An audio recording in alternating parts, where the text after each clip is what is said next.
Hi, Joe Mar here, and good to be back on this channel, which I haven't visited in quite some time, for a video. Mainly because I've been doing a lot on First Up, which is the radio program I do with CFMU here in Hamilton, Ontario.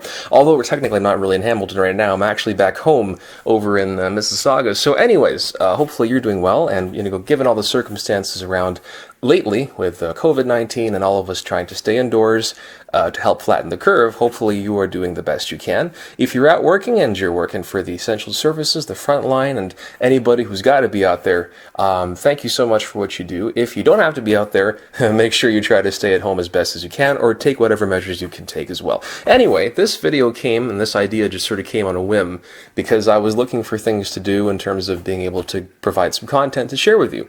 And it just so happened that recently I was revisiting what was this guy over here, our trusty, don't mind the box, chess and checkers set, but namely the chess portion, and I said, why not go ahead and try recording one of these games? Because, it might be really fun, and it would also give me the opportunity to kind of mock spectate and do some mock commentary rather on this. So if you're probably wondering then, if I'm going to play chess, who am I going to play it against? Well, the answer will be I'm just going to be playing chess by myself to see if I can beat myself either as the white or the black in terms of the character. So anyways, this basically is just a fun little revisit for me for chess, because the last time I did it was many years ago, and in my tournament play with schools, the best I remember doing was either 16th in a tournament of 100 schools, as a school, not by myself. The best I did as myself would have been first. But that was first for the non-qualifiers. Instead of the actual qualifying top 3, I was 4th. So I just kind of put it as first of the non-qualifiers just to make it sound a little bit better. Better than, unless I was, 4th and there were only 4 people, that would be pretty terrible. But anyways, let's get on to the actual gist of this little video. Basically, this will be recorded in real time. I will, obviously, for the purposes of this video, maybe I'll omit a few parts, but this is all going to be on a clean slate, and this game is being recorded for the first time. So without further ado, let's get on. Oh, and another thing to note, I'll also be marking the moves in case you want to follow along with this game. I will actually record the entire game in terms of all the move sets, but I'll be using what they call the Algebraic Notation, which you may see in newspapers and in chess forums and so on and so forth. So that would look a little something like this if my opening move was, let's say, so-and-so with 2 pawns. So let's say e4. I will have everything recorded down, so if you would like to follow along with this game, and you can pause every once in a while to see how the moves have gone, I may also post these somewhere as well. So basically this kind of notation where you've got the pawn movements and so on and so forth. If you need any guide or assistance, I will have just a quick little guide in the description below, or you can also look up and do a Google search for chess algebraic notation if you're looking for more information. Anyways, let's get started. Greetings, this is Joma reporting for the home tournament here for chess, as we have 2 bright players with even skill sets and skill levels who will be competing for no title particularly today, but it'll be a home exhibition match. Now, do keep in mind and remember that clear is white and frosted is black, and I'll be referring to the pieces and the teams as white and black respectively. And it appears that our players are getting all set to go now for today's match. There is no scheduled time and there is no time limit to this match particularly, so I'll just be out showcasing a few of the highlights. And as you can see, we're making our opening moves. Both pawns on e4 and e5 have moved out from white and black respectively. And the game begins. As white is now deciding how to continue on with the move, places a knight in as the next move. Black now considering how to counter. Puts a pawn forward. And as you can see with our cameras, to be able to assist you with some of the move sets along with the algebraic notation, there you see the opening e4, e5 for white and then black, followed by the move by white for knight to the f3 square. Black's pawn on the d file moving up to d6. And then for the third turn, pawn to c3 for the white. Black deciding how to continue and respond. Moves knight to c6. And as a recap, as you can see the algebraic notation, there are our moves for the game so far. Starting with the two pawns rather, beginning on e4 and e5, then the knight for white, and then the pawn for black to d6. And then on the third turn, it's white's pawn c3, and black's knight to c6. So this is the notation, and we'll keep you posted as more moves come up throughout the duration of this match.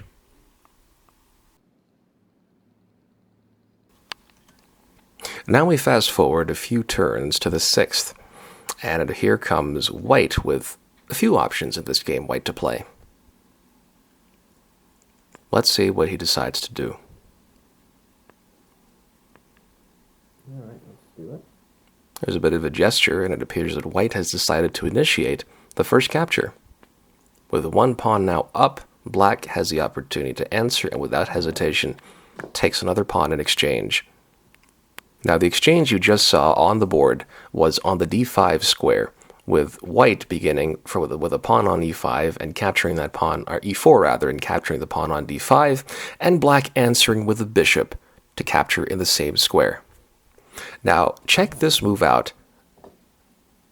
White decides to follow up by capturing a second pawn, but placing the bishop right in front of the king without any protection, and effectively putting black in check for the first time this match. Black then answers with a little bit of hesitation, but not a lot, by capturing that bishop. Now, as you can see, that was a sacrifice by white because that bishop was not protected in any way possible. But it appears that black has tried, or rather white rather, has tried a strategy to prevent black from castling, because now having enticed black to move his king out of its initial square, black no longer can castle, because it appears, based on this particular board, that black was going to move the queen at some point. The queen currently sits on d8 for some context, leaving those three squares between where the king originally was and where the rook on a8 is now empty. They're free. So black could have castled early and tried to see if he could have put up his defenses, but white now had effectively prevented that from taking place. Now, whether this was a good or a bad decision, we're going to find out in the rest of this match.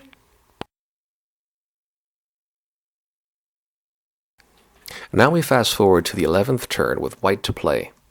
No additional pieces captured since the last spectated turn here, but white moves a queen to b3. Black deciding, moves his bishop over to d5. Now you can see the board as we currently have it, since as of the 11th turn rather, and there are no advantages as of now in terms of, well, black still has a points advantage, but in terms of defenses, white, you can see, has already moved to castle in the bottom right corner with the rook on f1 and the king in g1. Now, the only way black can really penetrate through white's defenses is to try to capture on the right side towards the h-file. White, on the contrary, still has many options given black's current structure. It is penetrable. But at the same time, white rather will have to play a few different plays to try and see if he can penetrate that defense. Now it's white's turn, and white plays a queen, capturing whatever was on b7. Black then responds with a move of a knight to b8. Then it's the 13th turn, and white moves a queen over to b4, putting the king in check, as seen in this picture here. Black to respond moves the king over to d7. Now it's white's turn to play.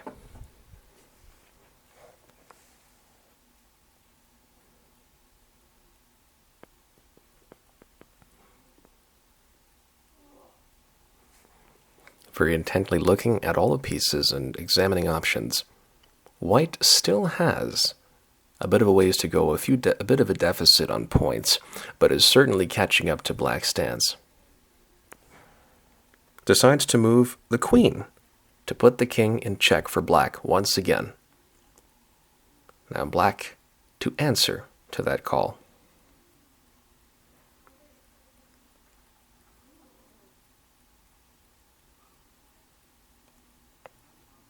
Moves the king towards the back. Now it's white to play after this. Makes them like their defenses, though. With the queen well in the system, white has a few options to be able to try to plunder black's defenses.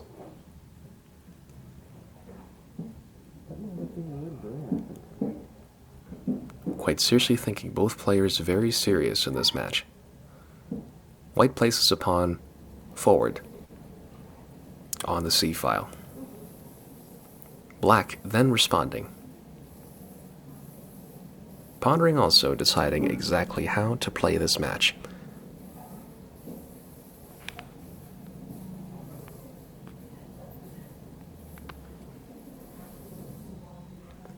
Moves a bishop to c6. Then it's white's turn.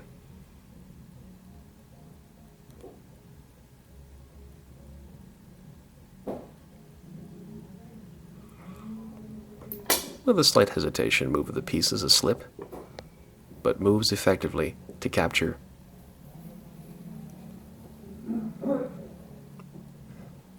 On e5, another pawn. Now white's deficit has been reduced to 0, being tied now with black for points. White with all pawns, black with a pawn and a bishop. Black now to play.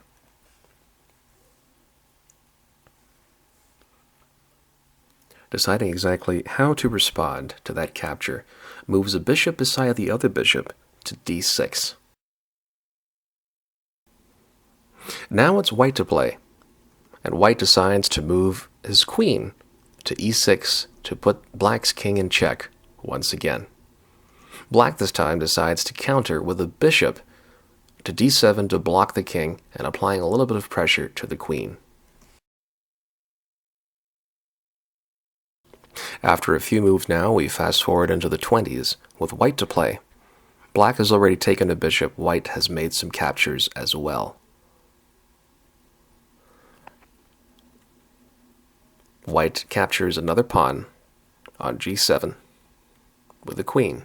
Black now to figure out how to counter, or to potentially try another attack somewhere else. Both players still vying for this non-title match. To decide who will be the better of the chess players on this, black makes an answer with a knight to b4. White then moves another knight to f7 this time.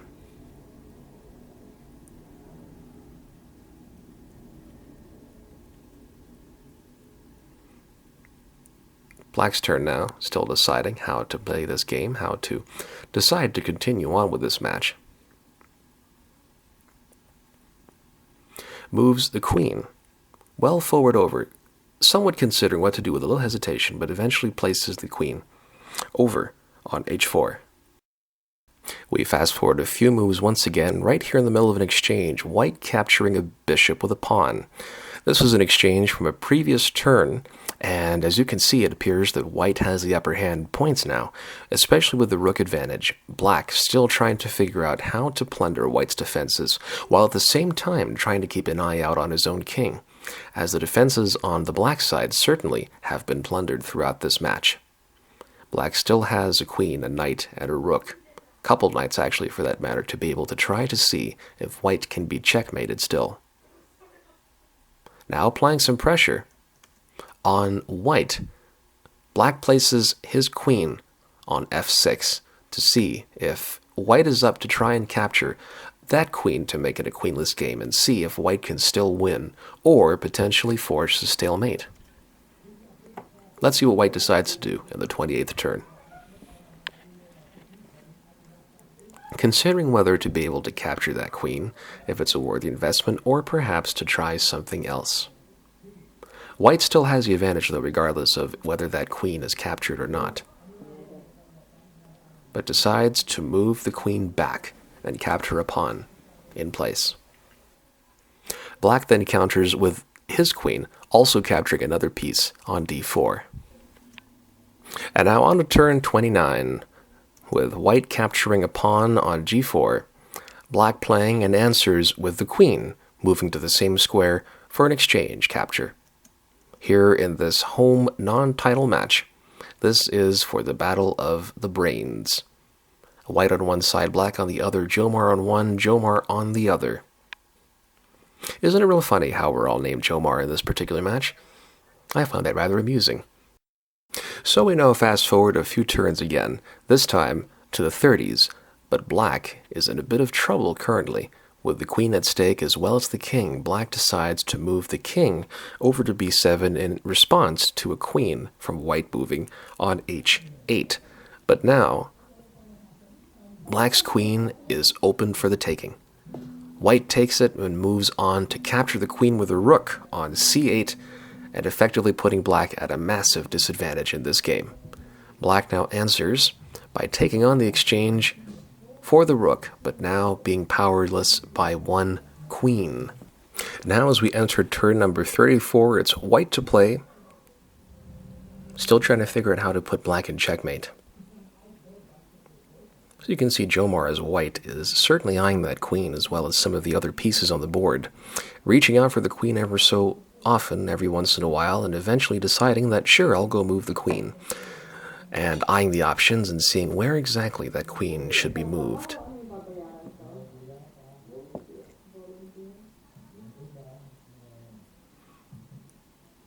It's a very close game for white to be able to put black in checkmate, but black still has the opportunity to force stalemate. White effectively and ultimately decides to put the queen at h6. Black, still trying to capture a few more pieces, places his knight at h4. White then going for a counter with a pawn on a3, forcing black's knight to move, and he places it on d3. Now this next move is one that could ultimately put black in some big trouble. White places his queen on a6, putting black in check and forking the rook in the process. Now the king, forced to move, has one of three possible places still that can be moved to, two of which spell a certain doom. And unfortunately, black selected one of those doom squares. And now let's observe white with a final capture. And with that capture, white effectively places black in checkmate, and that is the game. Well, that's the game, and you saw white won. That was a pretty close one, too, because I was actually doubting myself in some of those moves, and there were a lot that I actually regretted from that. But anyways, there's the game, and it was a fun one for myself, and hopefully you enjoyed that as well. And I guess we'll see if more content will come on this channel and anywhere here in the future. But anyways, thanks for joining and watching, and I guess tuning in, if you will. You can always catch me on the show First Up, which is still around. It'll be around on Mondays. I'll still be releasing an episode nonetheless at some time on the Monday. You can keep checking it out on, there's a Spotify version of it now and all that sort of thing, but you can always check the website cfmu.ca to find more information. But I may possibly post here for all we know, and we're going to find out what happens. But anyways, stay safe, stay aware, and stay positive, and I'll catch you next time. See ya.